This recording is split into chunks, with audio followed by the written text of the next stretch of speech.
क्या आप साथ का बिजनेस संभालना चाहेंगी? कैसी बातें कर रहे हो है? साथ भाई थे तुम्हारे, कि उनका बिजनेस है, तुम उनके लिए इतना भी नहीं कर सकते? ठीक है, फिर मेरे पास ये अमानत है और मैं पूरी कोशिश करूंगा कि अलीना की इस अमानत में मुझसे कोई खयानत ना हो। जिस लड़की को तुम देखने गए थे, तुम्हें शायद वो नहीं पसंद आई और तुम ऑब्वियसली किसी और से मोहब्बत करते हो, तो बस तुम मुझे पता बता दो, बाकी सब मैं देख लूंगी। सच कह रहा हूँ यार, किसी से भी नहीं करता। मुझे मोहब्बत करना आती ही कहाँ है।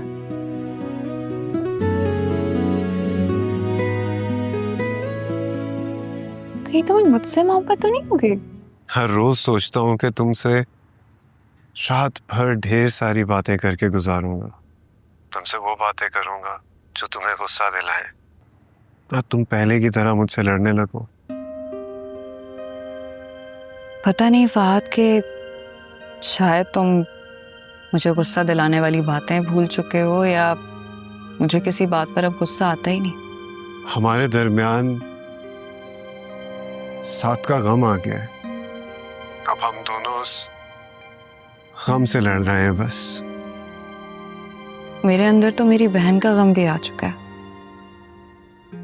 पता नहीं इतनी लंबी जिंदगी साथ भाई के बगैर वो आगे कैसे गुजारेगी। हम है ना, हम आयला को तन्हा तो नहीं छोड़ेंगे ना, उसका सहारा बने रहेंगे, खुशियों में भी और गम में भी। गम तो आ चुका है, लेकिन सहारा नहीं बन पा रहा। ये कैसे सोचा तुमने कि हम सहारा नहीं बन पा रहे?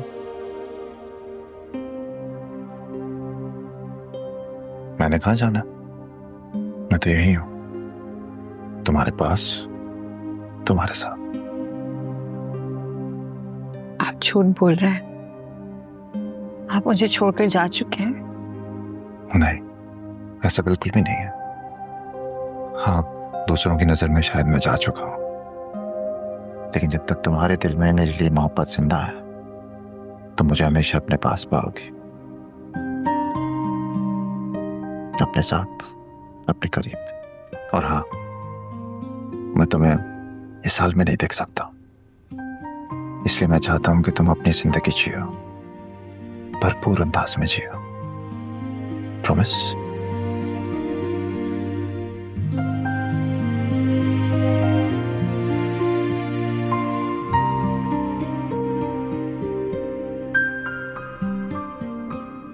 वो तन्हा है फहद, बहुत तन्हा है। हम सिर्फ वो गम देख रहे हैं जो हमें नजर आ रहा है, वो नहीं जो आयला को दीमक की तरह अंदर से खाए चले जा रहे हैं। कुछ गम ऐसे होते हैं जो ना खबर देते हैं, ना समझ आती है उनकी।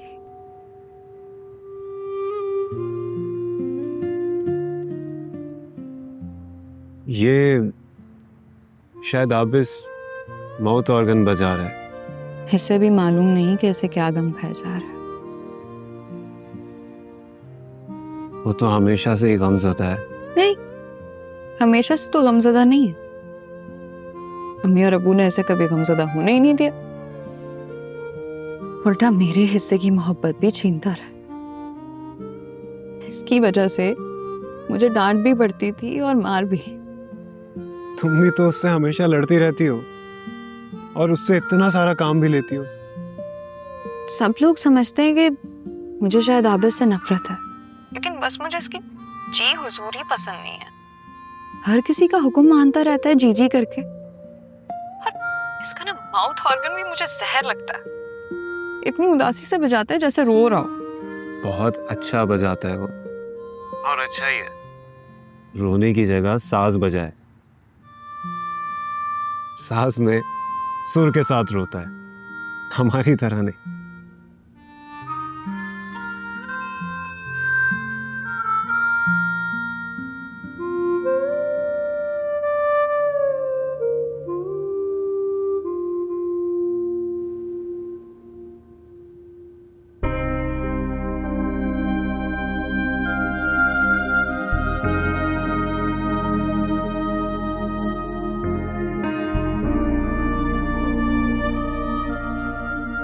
मुझे लगता है कि हमें अब जल्दी शादी कर लेनी चाहिए ताकि मैं आयला के पास रह सकूं, उसे संभाल सकूं इस पूरे टाइम में।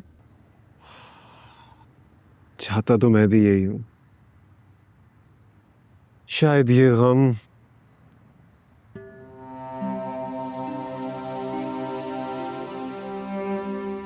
क्या हुआ? चुप क्यों? नहीं, वो शायद आयला अब तक जाग रही है, इसके रूम की लाइट अभी तक ऑन है। और सीनियर, मुझे अभी अभी ख्याल आया है कि वो तो बिल्कुल तन्हा है, कहीं उसे डर तो नहीं लगता होगा। मैं उसे कॉल करती हूँ। ठीक है।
सीनियर का फोन भी नहीं उठा रही है, दरवाजा भी नहीं खोल रही। सब सब ठीक होगा ना?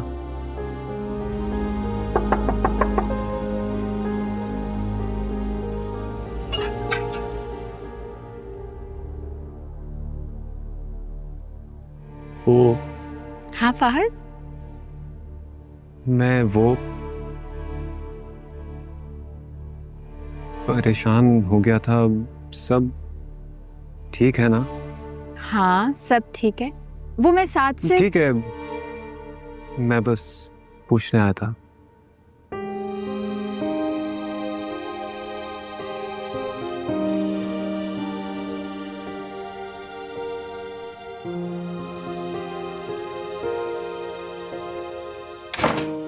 आंटी मैं तो कब से आना चाह रही थी, लेकिन बस आपको तो पता है आजकल फ्लाइट्स मिलना कितना मुश्किल हो गया है, और फिर सोनिया के एग्जाम्स भी आ गए, बस इसीलिए लेट हो गई। हाँ बेटा, मैं समझती हूँ, हर इंसान की मसरूफियत होती है। कोई बात नहीं, जाने वाला चला गया, बस दुआ करना। अल्लाह की यही रजा थी।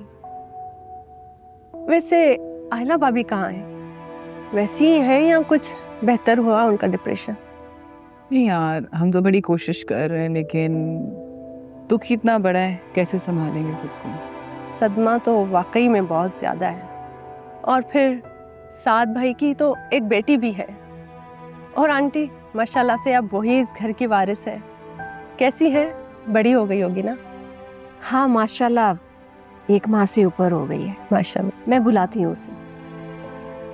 हफ्सा बेटा, बिल्किस से कहना कि आयला को बुला ले और अलीना को वो साथ लेकर आए। ठीक है, मैं क्या साद के बाद तो उसी की रौनक है इस घर में, वरना इस सन्नाटे से तो मेरा दम घुट जाता। सही कह रही हैं, बच्चों की रौनक होती है तो ऐसे वक्त में काम आ जाते हैं लोग। अच्छा अफसा, राहील की जॉब कैसी जा रही है?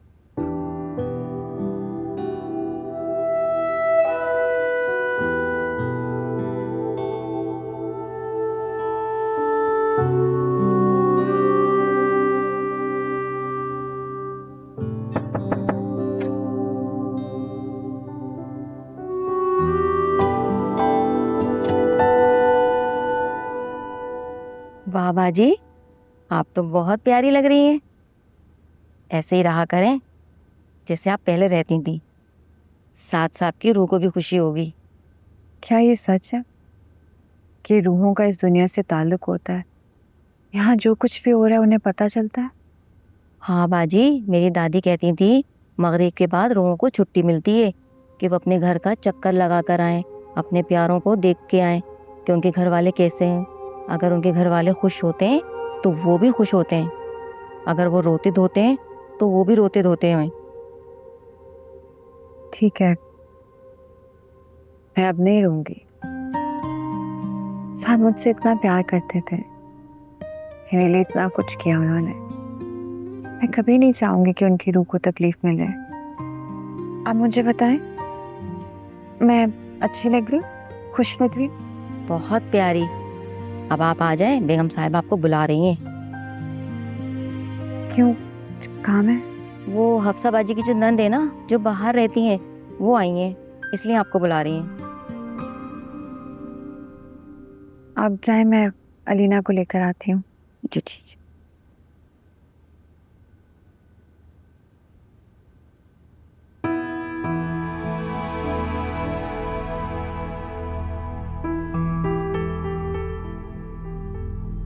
हफ्सा, वैसे तुम अंकल और फहद से राहील के सिलसिले में बात क्यों नहीं कर लेती हो?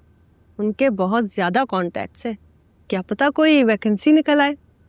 साद ने बहुत कोशिश की थी मगर वो खुद नॉन सीरियस है। खैर, मैं तुम्हारे अंकल को कहूँगी कोई बेहतर जॉब देखे। जी जी, उन्होंने मुझे बताया था, लेकिन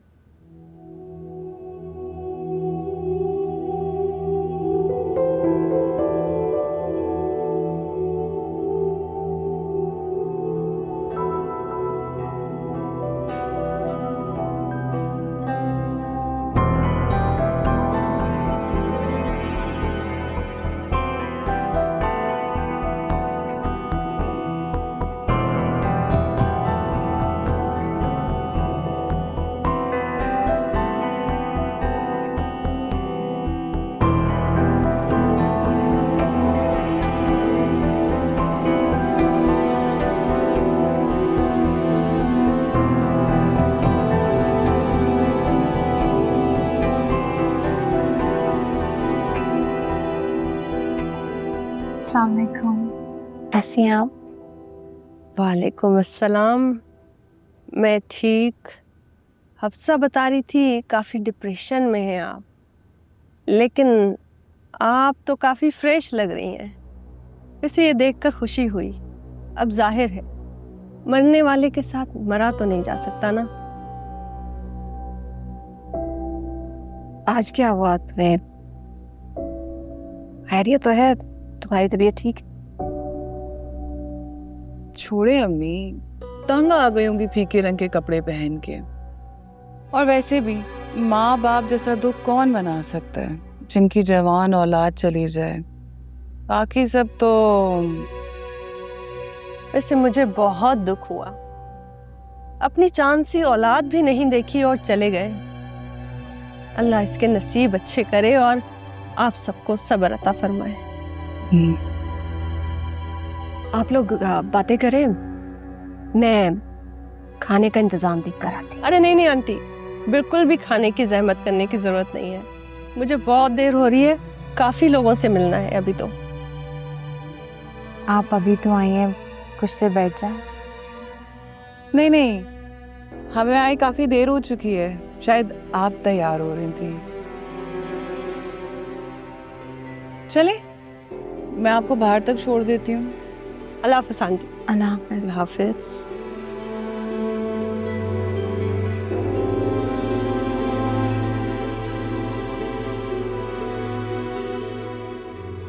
बिल्किस,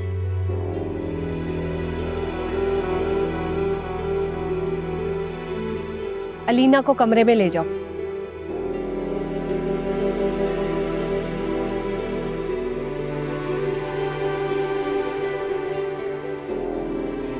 मैं ये समेट देती हूँ। रुको,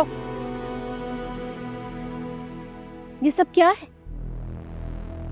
हाँ, मैं मानती हूँ कि तुम अभी जवान, लेकिन इतना तो सोचो, बेवा हो चुकी हो।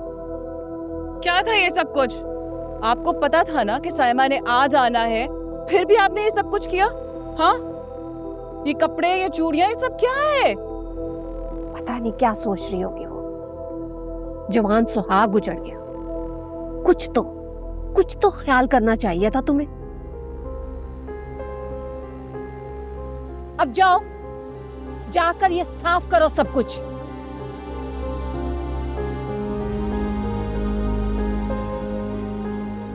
अस्सलाम वालेकुम।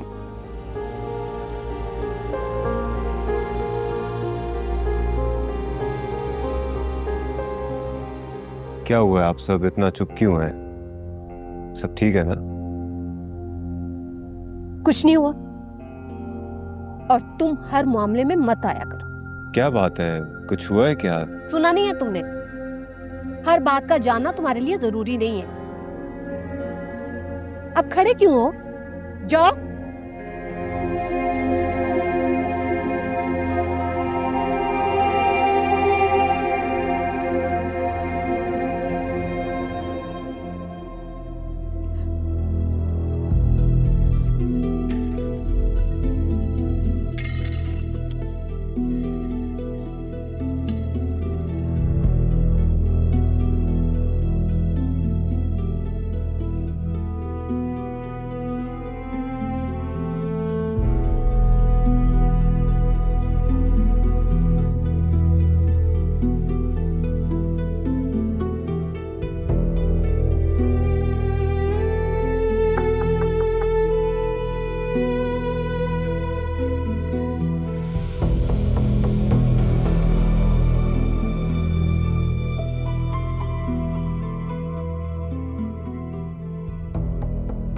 पूछ सकता हूँ आपसे, क्या हुआ है?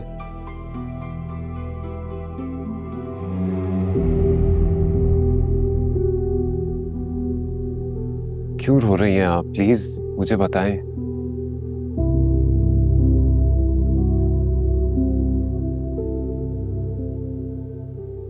प्लीज कुछ तो बताइए। कुछ नहीं हुआ है और ठीक हूँ मैं। बार बार पूछना बंद करो।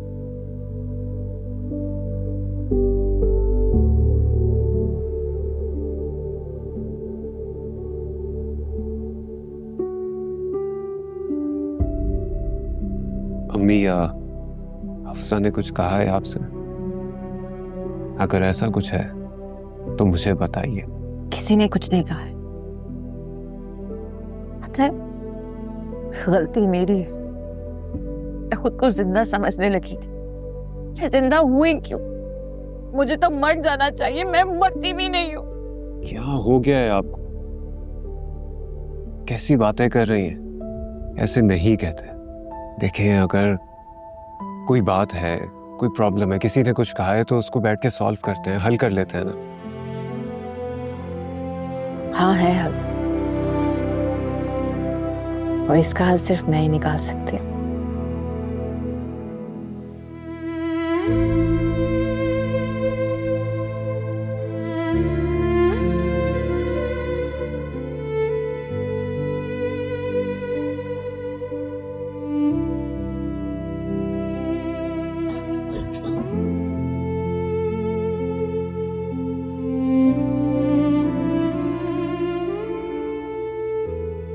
आयला, आयला क्या कर रही हैं आप? आयला, आयला क्या कर रही है? छोड़े इसे।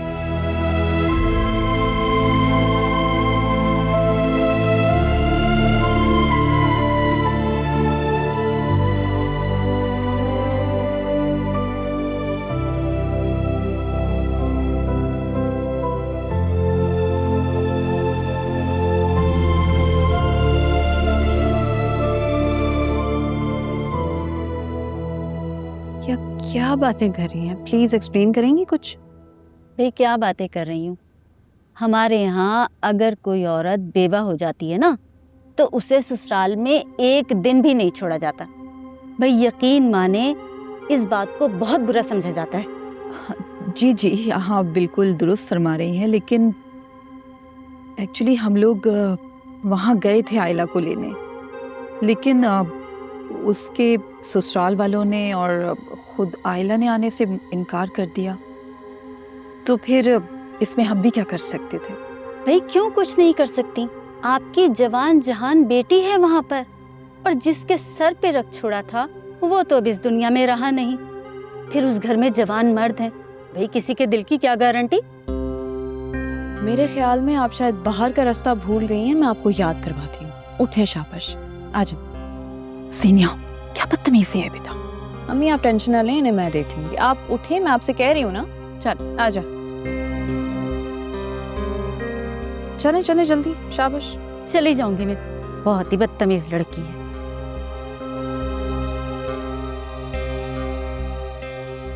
क्यों आप फजूल टेंशन ले रही हैं और ऐसे लोगों से मिलती क्यों हैं आप?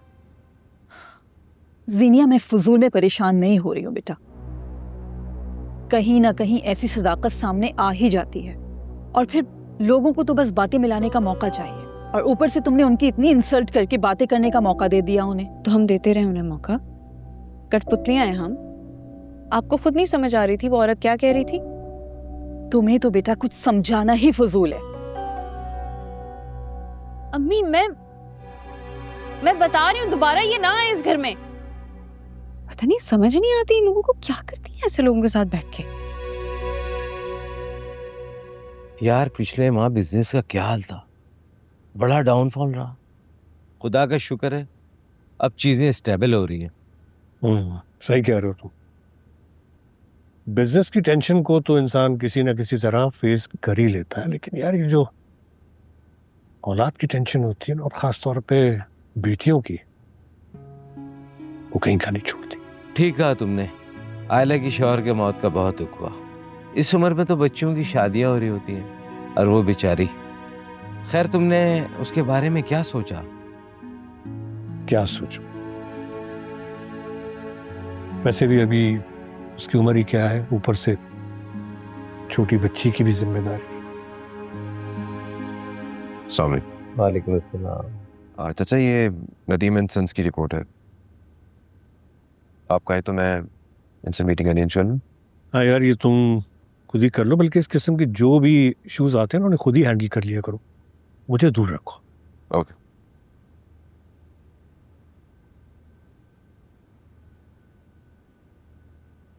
तुम्हारा ये भतीजा आबिस बहुत काबिल बच्चा है, मुझे तो वैसे भी बहुत पसंद है। वो क्या है ना, आजकल बच्चियों को पढ़ाई का बहुत शौक है, बस इसलिए एक मशवरा दूं तुम्हें, अगर तुम बुरा ना मानो। कहो। तुम आबिस को आयला के लिए क्यों नहीं सोचते हो? तुमने उसे बाप बन के पाला है, तुम उसे समझते हो और आबिस तुम्हें समझता है, और आबिस तुम्हारे हाथों में खेल के बड़ा हुआ है। तुम्हारी बेटी महफूज हो जाएगी, ये मेरा मशवरा है बिरादराना। तुम बाप हो, तुम बेहतर समझते हो। अच्छा यार जमाल, काफी वक्त ले लिया तुम्हारा, मुझे इजाजत दो। इंशाल्लाह फिर मुलाकात होगी। बैठो। थैंक यू यार, अपना ख्याल रखना।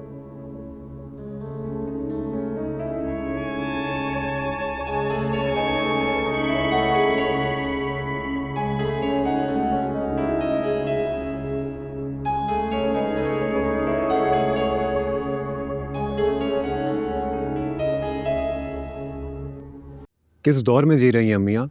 अब वो दौर चला गया जब शौहर के साथ बीवी को सती किया जाता था। दुनिया कहां से कहां पहुंच गई है अम्मी। मरने वालों के साथ मरा नहीं जाता। लेकिन जीने वालों के साथ जीना पड़ता है, और वो भी दुनिया के असूलों के मुताबिक। और ये दुनियावी उसूल बना कौन रहा है, जिसमें एक इंसान से उसकी खुशियां छीनी जा रही हैं? आयला एक जिंदा जीती जागती इंसान है। खुदा के लिए उससे उसकी खुशियां मत छीने। तुम कहना क्या चाह रहे हो? उसकी खुशियां मैंने छीनी है, साद को मैंने मारा है, अपने बेटे को मैं मारूंगी? मैं ये नहीं कह रहा अम्मी, आप बात को कहां से कहां ले जा रही हैं। मैं सिर्फ इतना कह रहा हूं आपसे कि आयला की जिंदगी को बेरंग मत करें प्लीज। आराम से बात करो फहद, तुम्हारे सामने भी तुम्हारी माँ है जिसने एक जवान बेटा खोया है। अबू मुझे बताएं, क्या ये जरूरी है कि मरने वाले की मौत का गम हर रोज मातम की तरह ही मनाया जाए? हम साद की बीवी और उसकी बच्ची को खुशी देकर भी तो अपने दिल की तस्कीन कर सकते हैं। क्या दुख दिया है उसे, बताओ? 2 माह हो गए साद को, किसी चीज की कमी होने दी उसे? हम उसकी जितनी दिलजोई कर सकते थे कर रहे हैं। बच्ची को अपने दिल से लगा कर रख। अब अगर कपड़ों का कुछ कह दिया तो तुम इशू बना रहे। उस्मान, आप समझाएं अपने बेटे को, हमारी बात की तो वक़्त नहीं है। लेकिन दीन की सूझबूझ है इसे। और ना महरम के सामने आना तो वैसे ही हराम है। ना महरम से पर्दा तो वैसे भी करना चाहिए अम्मी, जो कोई नहीं करता। आयला की जिम्मेदारी जमाल से मैंने ली है, और अभी तुम उसके लिए ना महरम हो, इसके लिए उसके मामले में बोलते हुए एहतियात क्या करो। ये क्या कह रहे हैं अब्बू आप मेरी नीयत पे शक कर रहे हैं?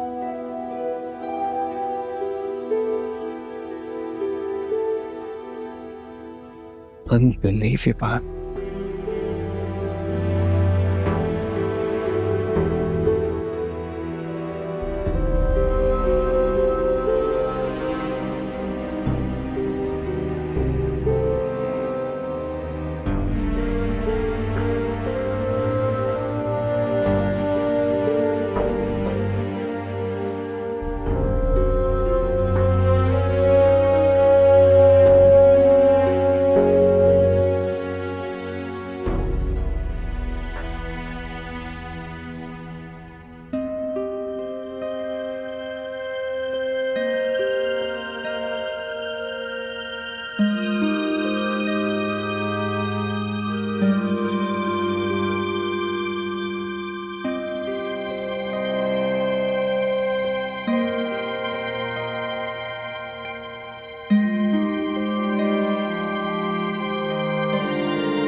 ये आप क्या कह रहे हैं?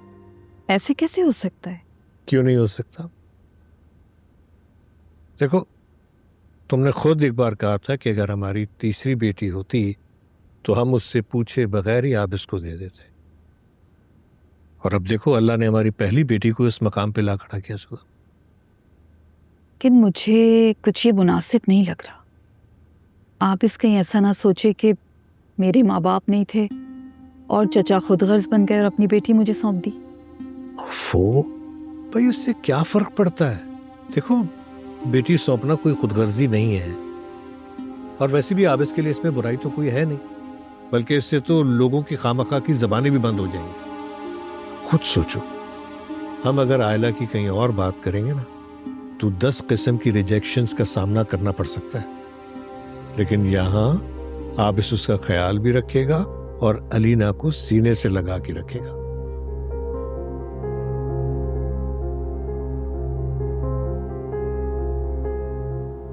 लेकिन अगर आयला ना मानी तो?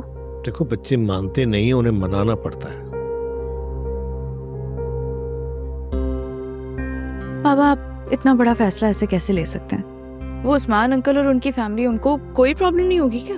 ये कौन सी तमीज वाली बात है? तुम वहां छुप छुप के हमारी बातें सुन रही हो? वो कौन होते मेरी बेटी के फ्यूचर का फैसला करने वाले? और वैसे भी मैं वहां किसके आसिर पर उसे रहने दूंगा? मेरा ख्याल है कि हमें आप इससे इस बारे में पूछ लेना चाहिए। जी, वैसे भी उसकी कोई पर्सनल ओपिनियन तो है नहीं। बाबा जो बोलेंगे सर झुका के हाँ कर देगा, है ना? जिनिया, तुम बीच में मत बोला करो। ये हम बड़ों का मामला है। हम सोच समझ के फैसला करेंगे कि हमें पहले किससे बात करनी चाहिए। ठीक है बाबा, I am sorry, but please थोड़ा सोचिएगा जरूर।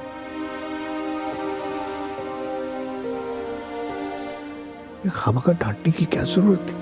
समझा करें।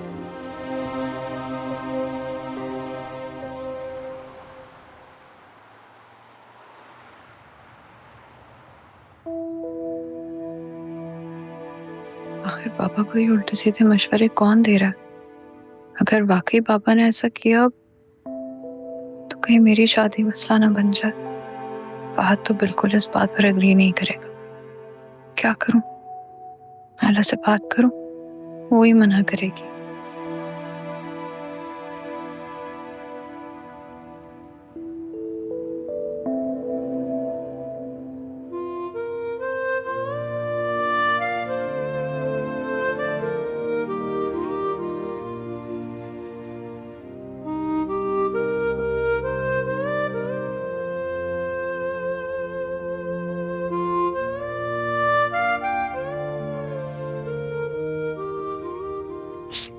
छोड़ूंगी नहीं।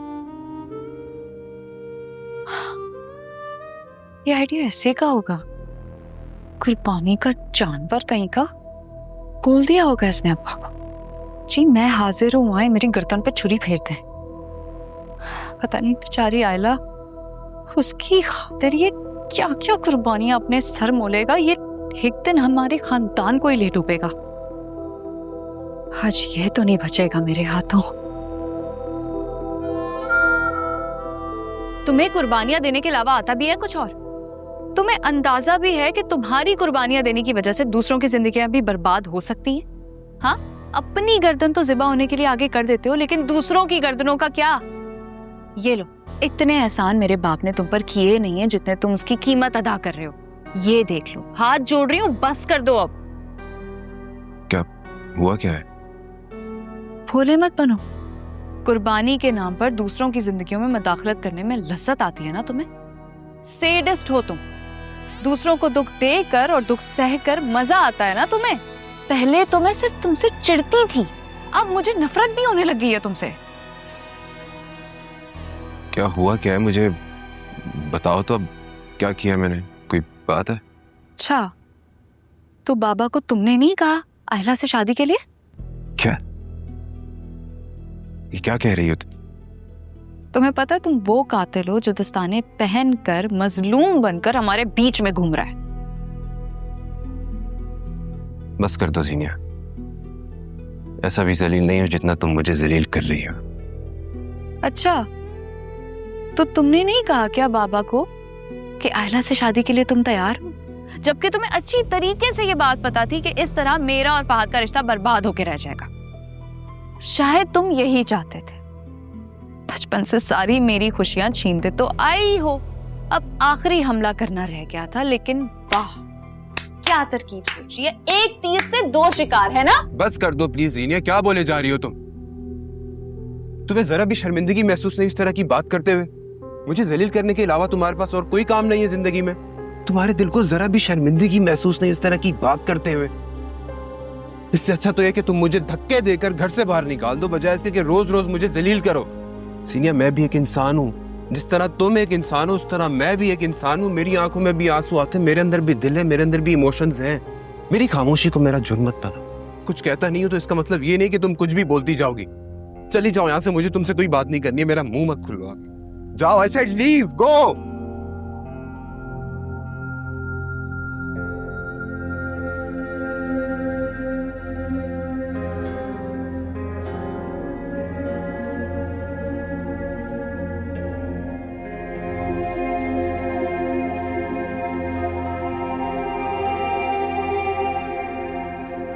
तुम्हें अंदाजा भी है कि तुम्हारी कुर्बानियां देने की वजह से दूसरों की जिंदगियां भी बर्बाद हो सकती हैं? इतने एहसान मेरे बाप ने तुम पर किए नहीं है जितने तुम उसकी कीमत अदा कर रहे हो। ये देख लो, हाथ जोड़ रही हूँ, बस कर दो अब। तुम्हें पता है तुम वो कातिल हो जो दस्ताने पहनकर मजलूम बनकर हमारे बीच में घूम रहा है, जबकि तुम्हें अच्छी तरीके से ये बात पता थी कि इस तरह मेरा और फहद का रिश्ता बर्बाद होकर रह जाएगा। शायद तुम यही चाहते थे, बचपन से सारी मेरी खुशियां छीनते तो आई हो। अब आखिरी हमला करना रह गया था, लेकिन वाह क्या तरकीब सोची है तुमने, एक तीर से दो शिकार। नहीं, जीनिया और तुम्हारा मिजाज एक दूसरे से बहुत मुख्तलिफ है। हो सकता है सीनिया के तुम्हारी जिंदगी में आ जाने से तुम्हें परेशानी होती, तुम हैंडल ना कर पाते।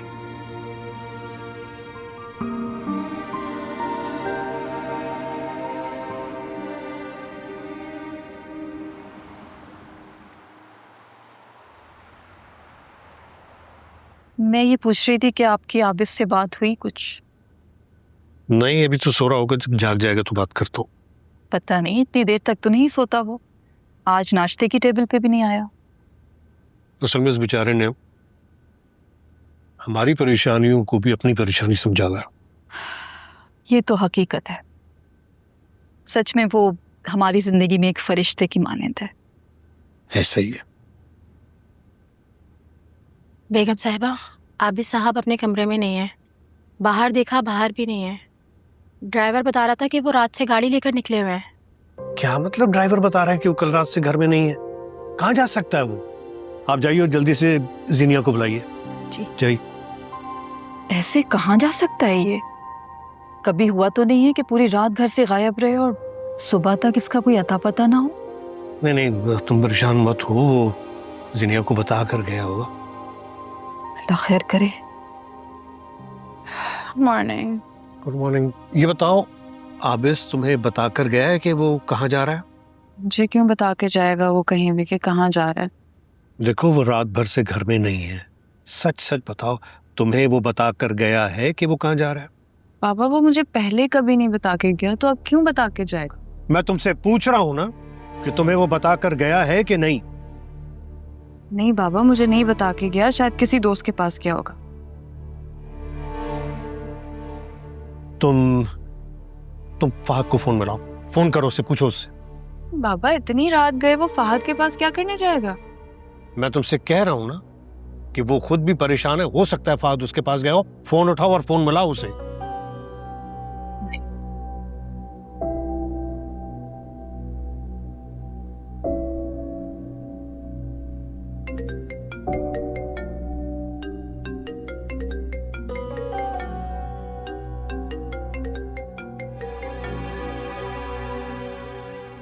हेलो।